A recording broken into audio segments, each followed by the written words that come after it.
واذکروا ربکم الذی خلقکم والذین من قبلکم لعلکم تتقون۔ عبادت کی تفصیل تو کل میں نے بیان کیا۔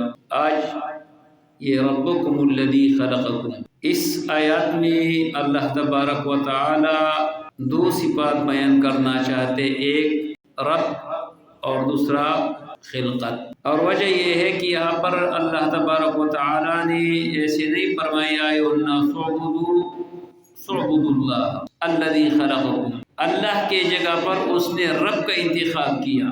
وجہ یہ ہے کہ یہ عبادت کیوں کرنی چاہیے؟ کیونکہ وہ تمہارے پروردگار ہے، تمہارے پالنے والا ہے۔ جتنے بھی مخلوق ہے دنیا میں، اللہ تبارک و تعالی ہر ایک کو اس کے مطابق غذا دے۔ ایک گھر میں مختلف قسم کی بیمار ہے اور ہر ایک کو اس کے مطابق غذا دے۔ کوئی پرہیز کا کھانا کھاتے، کوئی غیر پرہیز کا کھانا کھاتے، کوئی سخت قسم کے کھانا کھاتے، کوئی نرم قسم کے کھانا کھاتے۔ یہ سب کو اللہ تبارک و تعالیٰ اس کے مزاج کے مطابق کھانا دے۔ یہ درختوں کو دیکھو، ہر پتے کو اللہ تبارک و تعالیٰ وہ پانی پہنچا دیتے ہیں، اور ہر درخت کے ماتحت رب العالمین نے ایک موٹر لگایا ہے، اور اس موٹر کبھی وہ جلتے نہیں، کبھی اس کا تار وغیرہ نہیں خراب ہوتا ہے۔ وہ ہر شاخ کو مختلف وہ پانی پہنچا دے، جتنے شاخوں کی پانی کی ضرورت اتنے پانی وہ دے دے۔ یہ جو لوگ بیٹھے ہیں اس کو سمجھائیے، باتیں نہ کریں۔ یعنی اللہ تبارک و تعالی ربکم الذی خلقکم، تمہارے پروردگار ہے، تو اس وجہ سے عبادت کرنی چاہیے۔ اور دوسرا الذی خلقکم، تمہارے خالق بھی، تو جب آپ کے خالق ہے تو اسی کی وجہ سے اس کی عبادت بھی کرنی چاہیے۔ تو آپ یہ اعتراض نہیں کر سکتے کہ ہمارے خالق تو ہمارے آبا اور اجداد ہیں۔ آگے اللہ تبارک و تعالیٰ فرماتے ہیں والذین من قبلکم، جو آپ سے پہلے پیدا ہوئے، تمہارے باپ ہے، تمہارے دادا وغیرہ ہے، یہ سارے کے سارے پردادا، یہ سارے کے سارے یہ میرے مخلوق ہیں۔ اور عبادت کیوں کرنی چاہیے؟ لعلکم تتقون، تاکہ آپ تقوی اختیار۔ تو ایک یہ ربکم بڑھانے کا مقصد یہ ہے کہ یہ دلیل ہے عبادت پر، کہ عبادت کیوں کرنی چاہیے، کیونکہ تمہارے پروردگار ہیں۔ اور دوسرا اللہ تبارک و تعالیٰ نے بطور احسان آپ پر ذکر کیا کہ خلقکم، تمہیں پیدا کیا، اور تمام نعمتوں میں سے سب سے بہترین نعمت ایجاد ہے۔ یہ تمام نعمتیں آپ تب محسوس کر سکتے ہیں کہ آپ کا وجود موجود ہو، تو یہ تمام نعمتوں کے مرکز ہے۔ اور دوسرا وجہ یہ ہے کہ مشرکین بھی اللہ کو خالق مانتے، یعنی مشرکین بھی اس بات کے قائل تھے کہ ہمارے خالق رب العالمین کے ذات ہے، تو اس لیے یہ دو اوصاف اسی آیات میں لایا۔ لعلکم تتقون، یہ لعلکم عربی کی میں تین معنوں کے لیے استعمال کی جاتے ہیں۔ ایک معنی ہے امید کی، تو اللہ تبارک و تعالیٰ تو ترجیح امید تو نہیں کرتے ہیں، اللہ کو تو سب کچھ معلوم ہے کہ یہ بندہ متقی بننے والا ہے یا کافر بننے والا ہے، تو پھر لعلکم لانے کا کیا ضرورت ہے؟ لعلکم یہ ترجیح کے لیے ہے، امید کے لیے ہے، تو پھر اس لانے کا کیا ضرورت ہے لعلکم تتقون؟ تو بعض حضرات نے یہ جواب دیا کہ بھئی یہ جو الہ ہے لعلکم ہے، یہ بالنسبت الی المخاطب، الرجاء منکم، تم میں سے امید ہونی چاہیے کہ آپ عبادت امید پہ کریں تاکہ آپ کے اندر تقوی پیدا ہو جائے۔ یہ اللہ کے طرف سے نہیں ہے لعلکم، یہ جو ترجیح کا یہ لفظ ہے بالنسبت الی المخاطب، یعنی مخاطب کی طرف ہے کہ تاکہ آپ یہ امید کریں کہ میں متقی بنوں۔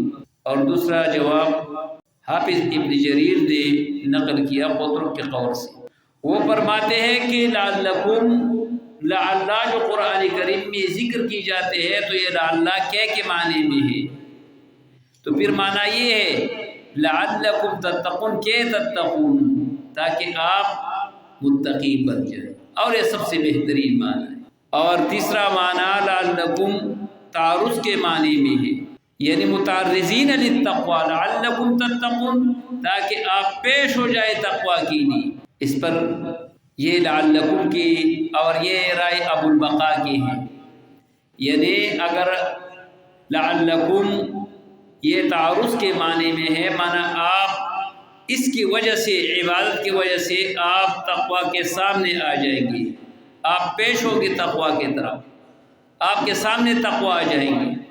اگر آپ اللہ کی عبادت کرتے ہیں تو رب العالمین آپ کے اندر وہ تقوی پیدا کرے۔ یہ لعلکم اس کے متعلق کے بارے میں دو اقوال ہیں۔ بعض حضرات فرماتے ہیں کہ لعلکم یہ متعلق عبودو کے ساتھ، تو معنی یہ ہے اے لوگوں عبادت کرو پروردگار کی، لعلکم تتقون، یہ عبادت علت ہے تقوی کے لیے۔ آپ عبادت کیوں کرتے ہیں؟ تاکہ آپ متقی بن جائیں۔ اور بعض حضراتوں کا رائے یہ ہے کہ یہ جو لعل ہے یہ متعلق ہے عبادت کے ساتھ، خلقہ کے ساتھ۔